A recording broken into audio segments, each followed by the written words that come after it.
इस संसार में सबसे कठिन कौन सी भक्ति है? मातृभक्ति, पितृभक्ति, राष्ट्रभक्ति, देशभक्ति और गुरु भक्ति। हमारे देश में कहा गया मातृदेवो भव, पितृदेवो भव, आचार्य देवो भव और अतिथि देवो भव। तो इस संसार में माता की भक्ति, पिता की भक्ति, राष्ट्र की भक्ति, देश की भक्ति या फिर कोई देवी देवता की भक्ति। देवी देवता मतलब कितने देवी देवता हैं? भारत देश में 33 कोटि देवी देवता की कल्पना की गई है। इस भारत देश में कितनी देवता है?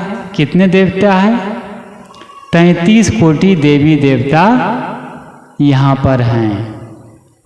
और पूरा काल से बहुत पहले से ही ये मान्यता है कि उन देवी देवताओं की उपासना, पूजा, अर्चना, वंदना करके आदमी धन, समृद्धि, पुत्र, यश, सम्मान प्राप्त कर सकता है। ये मान्यता इस देश में रही है। वैसे भी भारत देश धर्म प्रधान देश रहा है।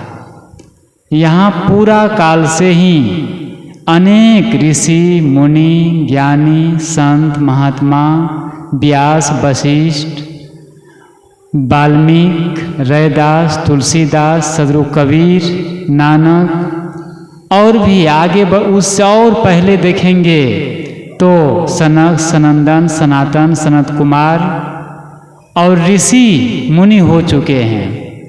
इसीलिए भारत को धर्म प्रधान देश कहा गया। ठीक है, धर्म प्रधान देश होना अच्छी बात है, धर्म का आचरण करना अच्छी बात है, ध्यान करना अच्छी बात है, पूजा करना, अर्चना करना, वंदना करना, उपासना करना सब अच्छी बात है। लेकिन जिनकी हम उपासना करते हैं, जो हमारा उपास्य है, जो इष्ट हैं, जिनको हम भगवान मानते हैं, उनके आचरण हम में आने चाहिए। जिनको हम भगवान मानते हैं, देवी देवता मानते हैं, ईश्वर मानते हैं, गुरु मानते हैं, उनकी उपासना करते हैं, तो उनके गुण हम में आना चाहिए। जैसे पानी की उपासना करते हैं, पानी के पास बैठेंगे तो क्या मिलेगा? शीतलता मिलेगी। आग के पास बैठेंगे तो क्या मिलने वाला है? गर्मी मिलने वाली है। हवा चल रही है, खुली हवा में बैठेंगे तो वहाँ से कोमलता मिलेगी, ठंडकता मिलेगी। तो ये प्रकृति का नियम है कि जिनकी हम उपासना करें उनके गुण हम में आएं। तो जो देवी देवता हैं, जिनकी हम उपासना करते हैं, उनके गुण तो हम में नहीं आ रहे हैं, उनके गुण हम में नहीं आ रहे हैं। हम उपासना करते हैं भगवान की, देवी की, ईश्वर की, परमात्मा की, गुरु की, और हमारा जीवन बना हुआ है नरक, परिवार बना हुआ है नरक। जीवन में झूठ, कपट, मिलावटबाजी, अभक्ष्य भोजन, अश्लील बर्ताव और व्यवहार में अनैतिकता, तो ये सब जो दिनचर्या है, ये सब भजन और साधना के विपरीत है। साल में एक बार दशहरा आता है, साल भर में एक बार दशहरा आता है, एक बार दीपावली आती है, एक बार रक्षाबंधन आता है, एक बार जो है होली आती है। हमारे देश के राष्ट्रीय पर्व 4 माने गए हैं, जिनमें छुट्टियां होती है, सरकार भी मान्यता देती है। कौन कौन से त्यौहार हैं 4? होली, दीपावली, रक्षाबंधन और दशहरा, ये 4 महापर्व है। और ये चारों महापर्व को लोग बड़े धूमधाम से मनाते हैं। अभी कल रविवार को, कल शनिवार को दुर्गा पूजा दशहरा संपन्न हुआ।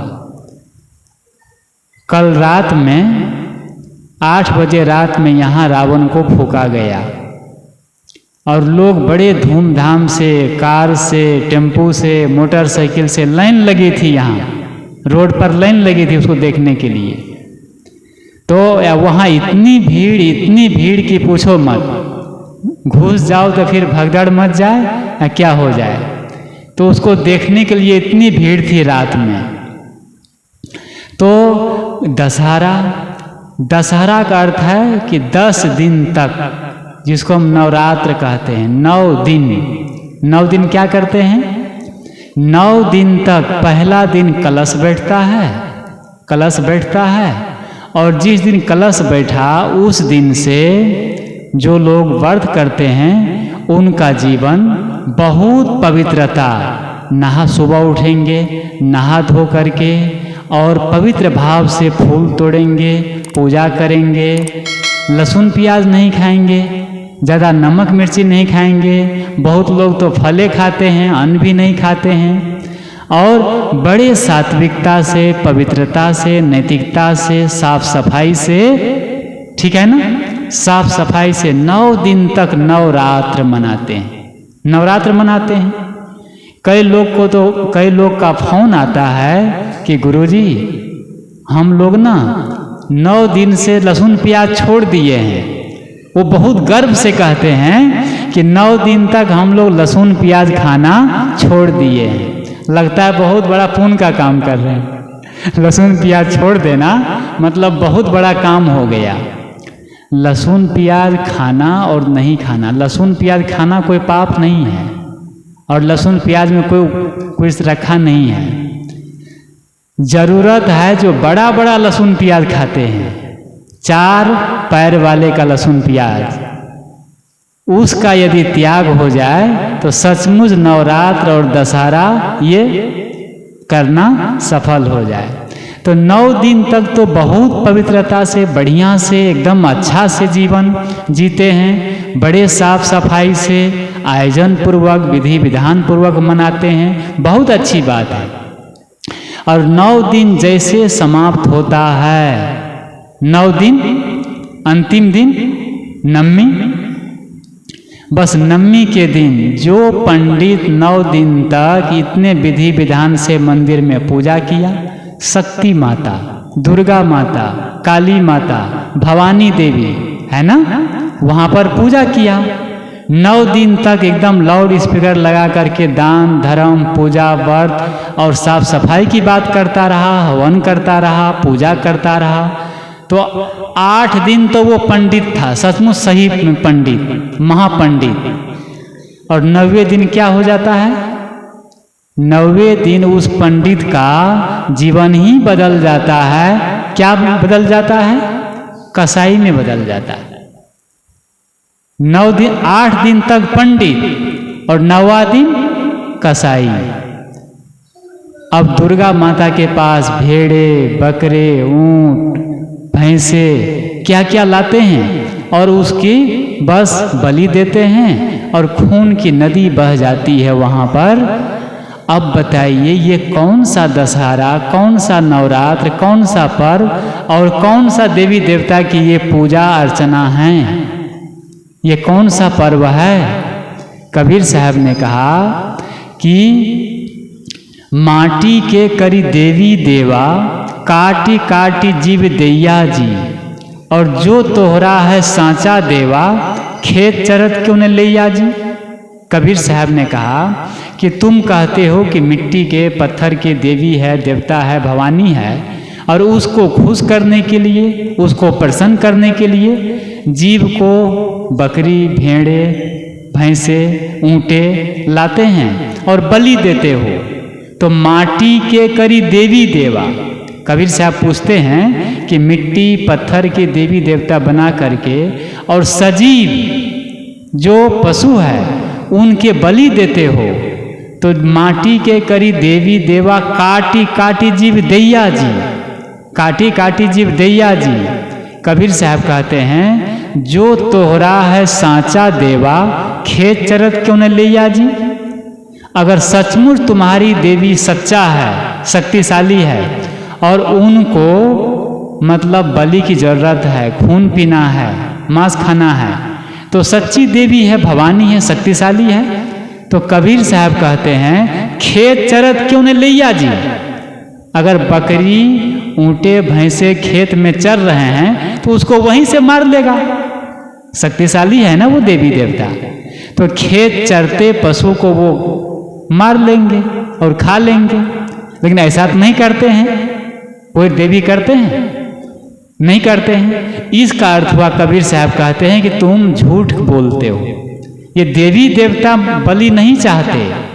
देवी देवता भवानी भगवान ईश्वर वो नहीं कहते हैं कि किसी पशु को ला करके और मेरे सामने बलि चढ़ाओ तब मैं खुश होऊंगा, तब मनोती तुम्हारी पूर्ण होगी।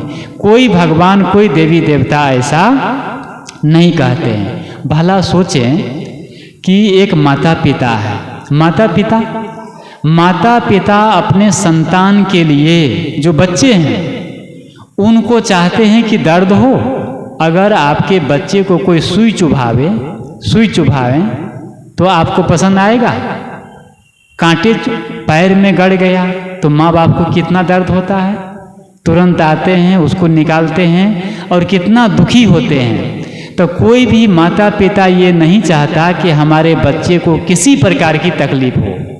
तो जो देवी है, भवानी है, देवता है, ईश्वर है, उनके सब बच्चे हैं, ठीक है ना, सब बच्चे हैं। तो वो देवी देवता भगवान भवानी ये चाहेंगे कि हमारे बच्चे को दर्द हो, हमारे बच्चे हमारे सामने में काटा जाए, बलि दें, ऐसा कोई भगवान चाहेगा? ये रिसर्च है, मतलब खोज है कि हम सोचें कि कोई भी देवी देवता ये नहीं कहते हैं कि हमारे सामने मतलब किसी को मारो और बलि दो। वस्तुतः आदमी की जिह्वा लपलपाती है, मांस खाने का मन स्वयं है, और वहाँ देवी देवता के पास ले जा करके उसकी बलि देते हैं। और फिर उसको दे करके परसों तो कह रहे थे लोग कि सुबह सुबह लोग बलि दे करके कोई टांग पकड़ा है, कोई कान पकड़ा है, कोई पन्नी में भरा है, कोई थैला में भरा है और ले जा रहा है। तो लोगों ने पूछा ये कहाँ ले जा रहे हो, क्या है?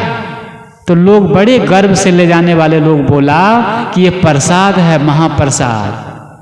सोचो, वहाँ कर दिया, काट दिया और उसको पन्नी में, थैला में, कान पकड़ के, हाथ पकड़ के, टांग पकड़ के ले जा रहा है। कहाँ ले जा रहा है? अपने घर में, और ले जाएगा, बनाएगा, खाएगा। यही है भगवान की पूजा? यही है ईश्वर की पूजा? नहीं, ये नहीं है। कबीर साहब ने कहा धर्म करे जहाँ जीव बधतु है, अकर्म करे मोरे भाई, और जो तोहरा को ब्राह्मण कहिए तो काको कहिए कसाई।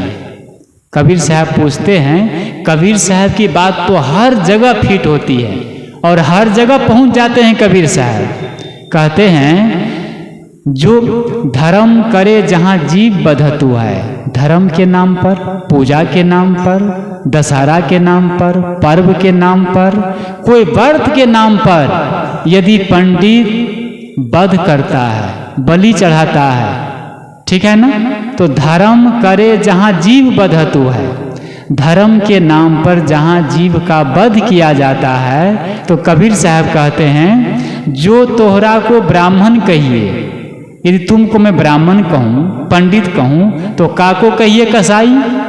फिर कसाई किसको कहा जाए? कसाई किसको कहेंगे? ये सब क्या है? ये सब गलत बात है।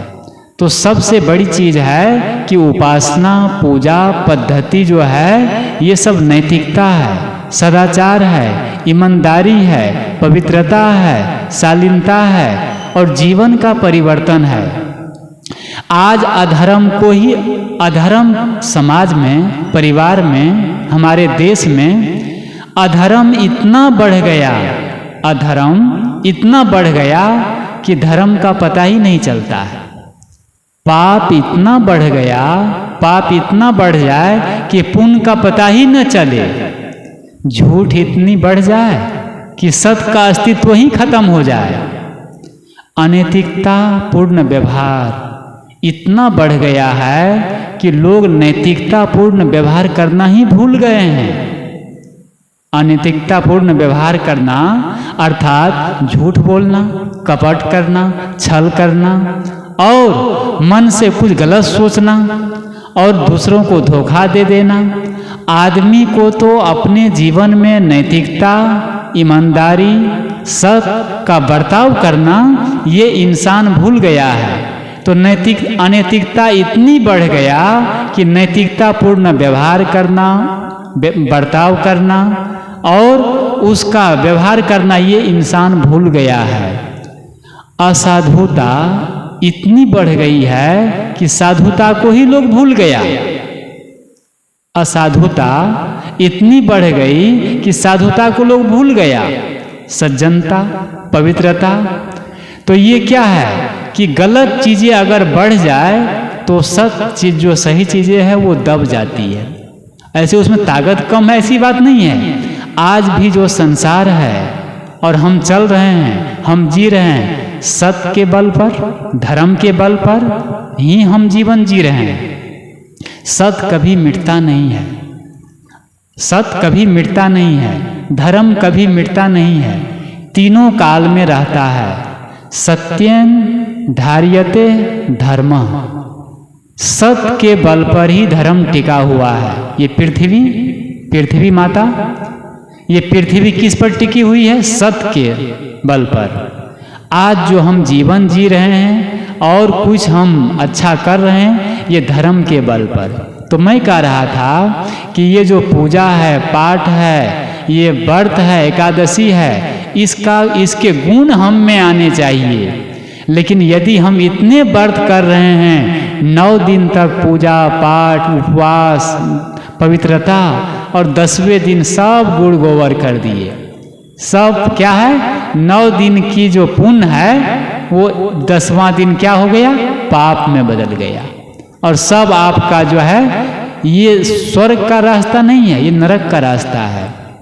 तो हम सबको चाहिए, हम लोग यदि व्रत करते हैं, उपवास करते हैं, एकादशी करते हैं, छठ करते हैं, द्वादशी करते हैं और जो भी करते हैं तो उसके मूल में होना चाहिए पवित्रता, सात्विकता, शांति, आनंद, खुशी और जीवन का परिवर्तन।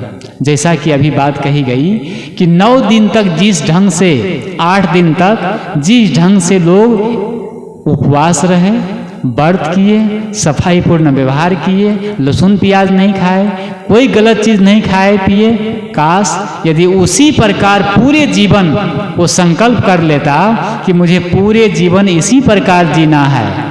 पूरा जीवन जिस प्रकार 8 दिन तक नहा धो करके और झाड़ू लगा करके, पोछा लगा करके और फूल अगरबत्ती चढ़ा करके और अपने जीवन में पवित्रता पूर्वक जीवन जिए 8 दिन तक, उसी प्रकार संकल्प कर लेते कि हमें पूरा जीवन ऐसा ही जीना है, पूरा जीवन ऐसा ही जीना है, तो सचमुच उसका जीवन पूरा स्वर्ग की ओर, है ना, पुण्य की ओर और मुक्ति की ओर तत्काल वो चल देता और उसका कायाकल्प हो जाता, जीवन बदल जाता और देवी देवता वो स्वयं बन जाते, स्वयं दुर्गा बन जाती, स्वयं लक्ष्मी बन जाती वो।